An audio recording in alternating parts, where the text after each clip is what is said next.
मेरा नाम आर्यन है और मैं कभी भूत प्रेत जैसी बातों पर विश्वास नहीं करता था। लेकिन उस रात जो हुआ उसने मेरी जिंदगी ही बदल दी। दादी के गुजर जाने के बाद मैं कई सालों बाद अपने गांव वाले पुराने घर में लौटा था। घर वैसा ही था, टूटी दीवारें, सीलन की बदबू, छत से टपकता पानी और हर कोने में अजीब सी खामोशी।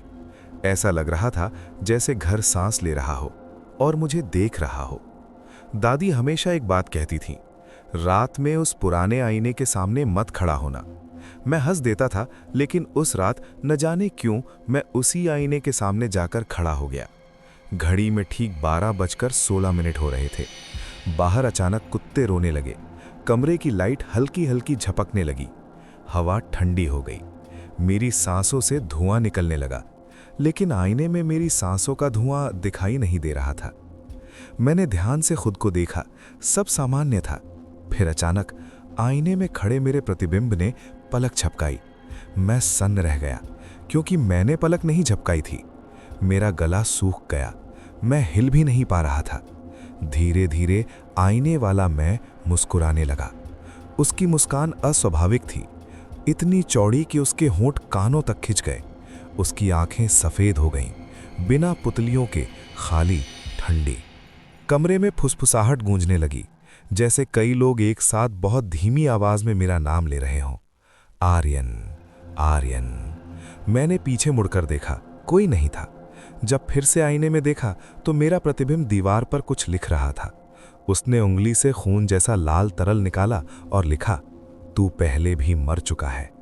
मैंने असली दीवार देखी, वो बिल्कुल साफ थी, लेकिन आईने में वही शब्द टपकते हुए दिखाई दे रहे थे। मेरे सीने में धड़कन इतनी तेज हो गई कि मुझे लगा दिल बाहर आ जाएगा। तभी आईने के बीचों बीच एक दरार पड़ी, बिना किसी आवाज के।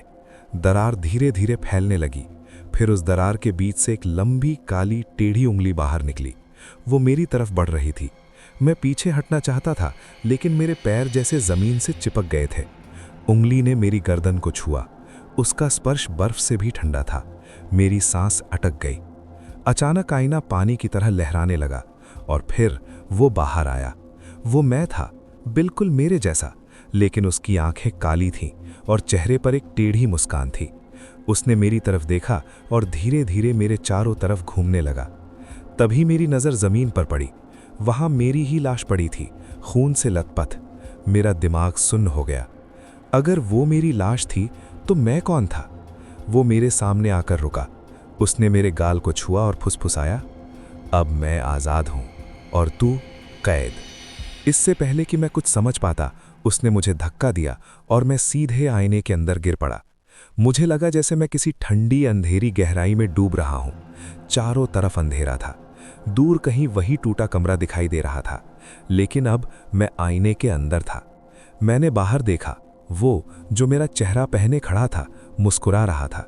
उसने कमरे की लाइट बंद की और धीरे से कहा, अब कोई फर्क नहीं जान पाएगा। सुबह जब माँ कमरे में आई तो उन्होंने मुझे आईने के सामने खड़ा देखा। मैं बिल्कुल स्थिर था, मुस्कुरा रहा था। माँ ने पूछा, आर्यन सब ठीक है ना? मैंने सिर हिलाया, लेकिन अंदर से मैं चीख रहा था। मैं आईने के अंदर फंसा हुआ था। मैं कांच पर हाथ मार रहा था, चिल्ला रहा था, माँ मैं यहाँ हूँ, लेकिन मेरी आवाज़ बाहर नहीं जा रही थी। आईने के बाहर वाला मैं माँ की तरफ मुड़ा और हल्की मुस्कान के साथ बोला, हाँ माँ सब ठीक है। उसकी आंखों में एक अजीब सी चमक थी। माँ ने कुछ नहीं समझा, वो कमरे से चली गई और मैं आईने के अंदर अकेला, अंधेले में कैद, हर दिन देखता हूँ कैसे वो मेरी जगह जी रहा है। कभी कभी रात में जब सब सो जाते हैं, वो आईने के सामने खड़ा होकर मुझे देखता है और मुस्कुराता है। और आज अगर आप ये कहानी सुन रहे हैं और आपके कमरे में भी कोई आईना है, तो एक बार ध्यान से देखिए। कहीं ऐसा तो नहीं कि आपके पीछे खड़ा आपसे पहले मुस्कुरा दे? क्योंकि अगर वो मुस्कुरा दिया तो अगली बारी शायद आपकी हो।